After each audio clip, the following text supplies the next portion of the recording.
And something else, JB, that people might be enjoying this weekend are these Easter eggs.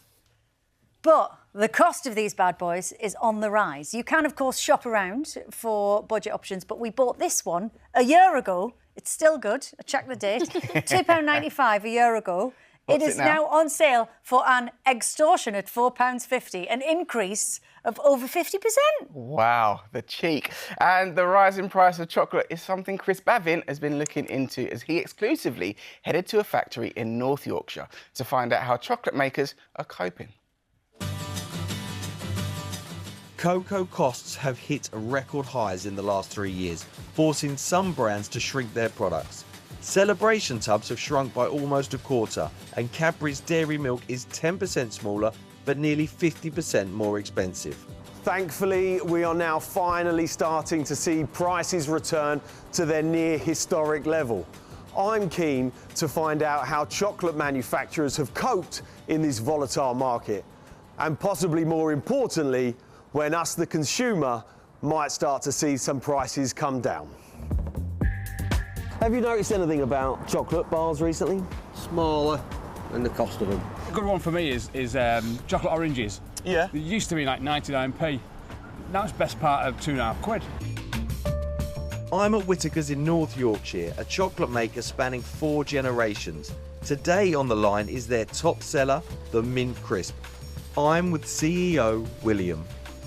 There's been lots of challenges with cocoa beans recently, and the prices have spiked extraordinarily high. And how has that affected you and your business? It's been a real challenge because you can never adjust your pricing fast enough to keep up. You could buy your beans in about 2023 at around about £3,000 a tonne for the chocolate. At Christmas 2024, the price was nearly £10,000 a tonne. When you're using 1,000 tonnes of chocolate in a year, that's a huge impact to deal with. I've been here 4 to 6 years, and the last 2 years have been the biggest challenge of my career. So now we are starting to see it come down. That must be a huge relief to you. We're not in a position to actually take advantage of that. We bought all the cocoa that we need, and we don't know until next September, October, what those prices will be for the following year.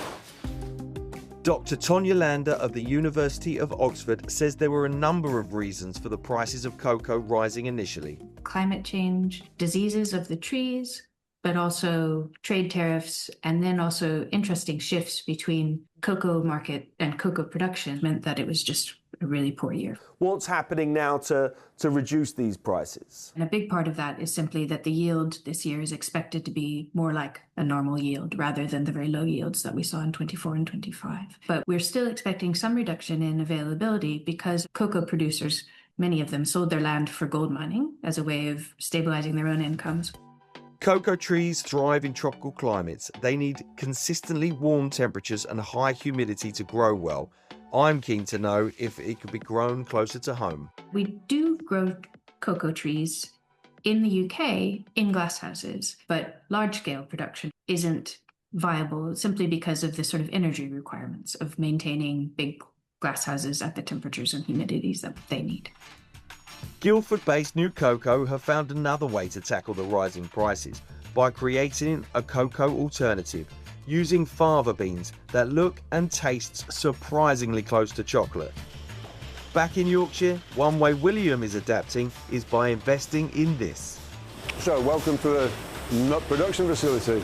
A brand new nut factory which opened in October last year, and the One Show has been given exclusive access. So this is the new product, The new product, that is a double enrobed milk chocolate Brazil nut. What was the inspiration behind doing this? The development of a whole series of new products in the future that would give us the opportunity not to just be so reliant on chocolate. But this is just the start. So it's Brazil nuts this year. Next year we're already looking at macadamia nuts, marzipans or dates, anything that is nut-based. With a volatile cocoa market, manufacturers like this one are erring on the side of caution. A spokesperson for the British Retail Consortium told us that retailers are doing everything they can to offer value to customers despite rising costs. Changes to the product, size and pricing are largely determined by the manufacturer, reflecting the cost of production. Retailers will pass on savings wherever they can. So despite falling cocoa prices, it doesn't look like we're going to get cheaper chocolate at the checkout anytime soon. Well, thank you so much, Chris. At least it's great to see chocolate makers diversifying. Fava beans, who knew? Time